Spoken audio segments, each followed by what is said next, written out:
So unlike many people in the world who are up in arms about video games, I'm not so sure that violence in games is such a bad thing. I don't also think that it's good, but I think it could be used effectively, right? Just the same way, I wouldn't ever go and say, you know, we shouldn't be allowed to have violence in films, right? As soon as you say that, you're cutting out some of the great film experiences that have been made, right? So obviously it's a mistake to do that. However, I think the way that we're using violence in games right now is pretty stupid, and actually almost always undermines that ability of violence to like make an impact, right? We desensitize people to it. And I'm not saying we desensitize them to real world violence, because I don't know if that's true or not, but we definitely desensitize them to video game violence. That's just what happens after you shoot 800 guys in Red Dead Redemption, right? So, and the other thing I think about it is that it's just not that interesting, right? Like if the main point of a game is that you shoot guys for 10 hours, that's not a draw for me, right? I need something else to happen, right? And then as soon as you need something else to happen, then maybe you find that the violence is getting in the way, right? Because like I said, you're trying to have a serious story, but then the violence is making that story absurd or self-contradictory, right? So at some point, you kind of have to get the violence out of there to do something serious.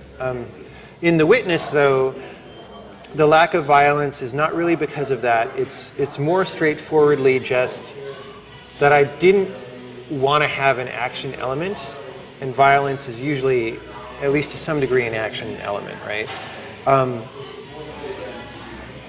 A violent game that doesn't have action is would be really toward the disturbing end of the scale, because you're in control always.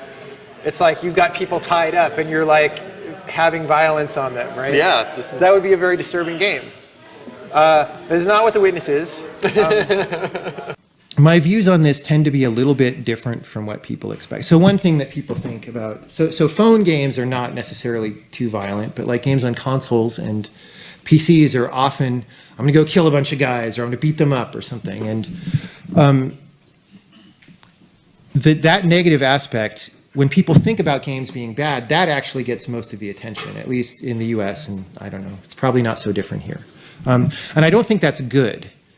But also often the deeper things that the game is about are better than that. And it's a little bit sad that they have to be in the venue of shooting people, but at least it works to get you to those deeper things. So a game like Counter-Strike, for example, I think has a lot of redeeming value, because it's about being perceptive and understanding what's happening at 5 different places in this big environment, and using your eyes and using your ears and making plans with very little time and then executing them. And one of the things that makes it good is it's multiplayer. So if you're playing against people and you can win, that means you're really good and you've really developed some skills. Now, again, some of those skills don't really translate into the world, but a lot of them will. A more trendy example is PlayerUnknown's Battlegrounds, right? Which is, again, has many of those properties, except even amped up even more. In that game, it's a little bit crazy how perceptive you have to be, and that's a positive thing. It is a military fantasy, which again I think is a little bit of a negative thing, because we don't really need more of those. But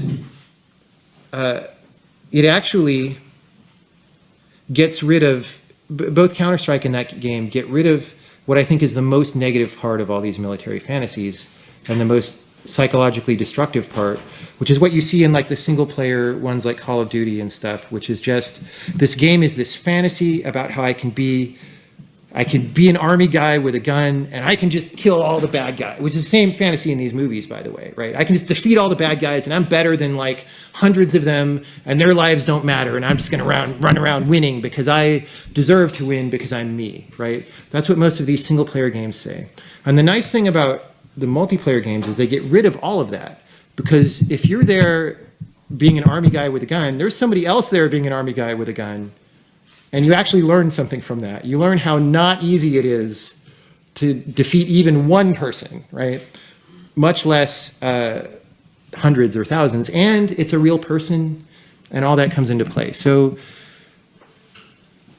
it's not obvious what's good and what's bad, I think. And many games have both.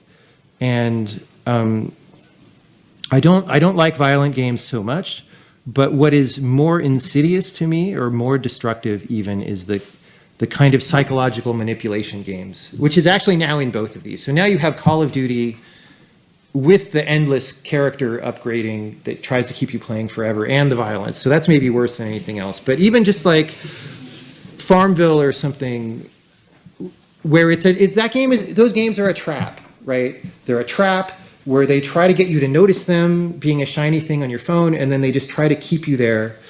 Facebook is the same thing, but if you go outside of games, right? They're all just designed to keep you there, and that is very negative. So yes, if you're caught in one of those traps, or anyone you know is caught in one of those traps, you might do well to maybe try to get them out somehow.